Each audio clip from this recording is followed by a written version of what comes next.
So many things just happened. My heart beat twice. 2 beats since we were on last, first of all. Secondly, there were so many important things. There was first the takeoff, the immediate takeoff, which is just a huge relief. Then there's max Q, and you have the maximum pressure. Past that, huge relief. Then the stage separation, and everyone here went nuts. People here are going crazy. And then the boost back. So everything is so far looking great, right? So far, so good. Yeah, that boost back burn is going to go on for 30 seconds, and then it's going to cut off. We're going to flip the stage back around, and as we enter that atmosphere, those grid fins are going to pop out and start the guidance in through the atmosphere. And so we're about 4 minutes away from when it would touch down, right? Exactly. Okay. Yes, about 4 minutes away. Everyone's really excited. There's a lot here. of energy. It's awesome. A lot of so energy. much energy. So much energy. Yeah, that boost back burn is really important because it reorients us back down to the launch site, back down to landing zone 1, as opposed to normally after the first stage separates from a rocket, after the second stage separates from a rocket, that first stage will continue on a sort of ballistic trajectory and crash into the ocean, but we are coming back to land.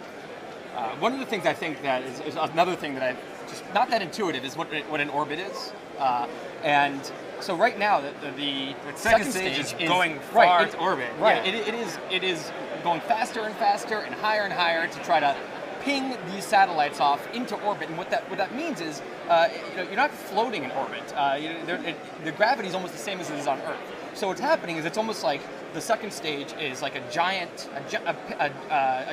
throwing the satellites as hard as you can, so that they're going 17,000 miles an hour. So you can basically curve around the Earth. They're falling, but they're going so fast that they're actually curving at the same curvature of the Earth.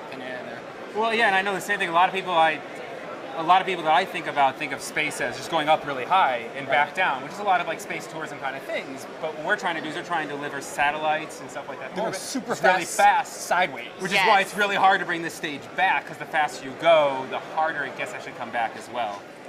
Yes.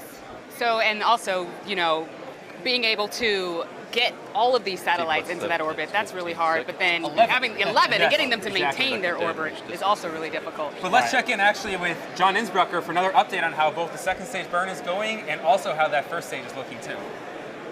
We're at T plus 7 minutes, 30 seconds. Everything continues to go nominal, as we like to say here at SpaceX.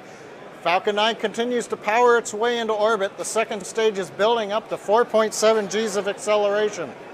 Now currently we're about 2 minutes away from shutdown of the second stage engine to get into orbit. Engine performance continues to be nominal. I'm looking at the trajectory. We're going right down the middle of the track. That's good news. We're right where we want to be. For the first stage, you heard about the first boost back burn. Coming up in another minute or so, or coming up very shortly, is the entry burn, and then hopefully the landing burn. And you hear the cheering in the background.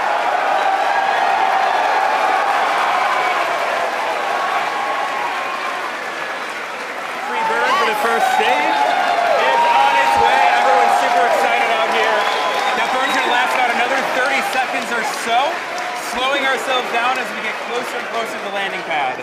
Yes. Now this stuff is super, super hard. Not only do we have a series of maneuvers that we need to achieve in order to get that rocket back down to the ground, but it's actually a super complicated thing. Like, you did some cool analogies, some cool math to figure this out, right? I tried to figure out how hard this really is, and so I crunched the numbers with the size of the rocket and the size and how high it's going. What's happening with the first stage is it's like launching a pencil over the Empire State Building, having it reverse, come back down, and land on a shoebox on the ground in a windstorm. That's what's happening. That's the critical part. Yes, and I don't think I could throw a pencil over the Empire State Building and catch them on a try to do. shoebox. And the crazy thing is, we're like 30 seconds away from this From this crazy maneuver. This extremely energetic room is a hush. Just getting the last burn is going in. Landing legs should be deploying in about 10 seconds or so. That is a view from the landing pad. That is that first stage Coming coming back. back down to land at Cape Canaveral. History in the making, guys.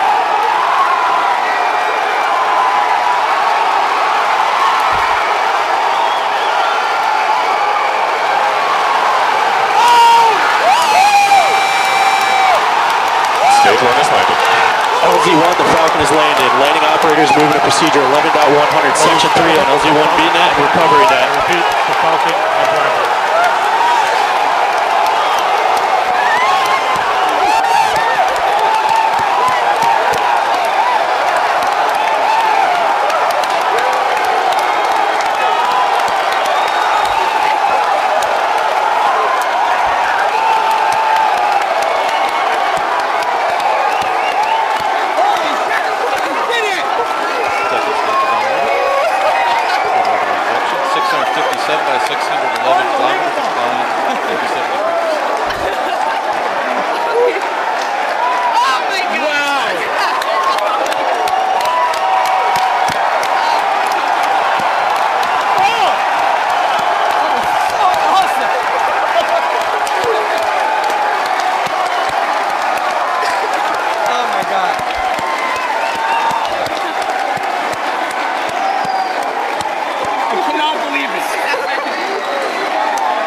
We have successfully landed the first stage of our rocket onto landing zone 1. It's standing up there straight and proud and beautiful.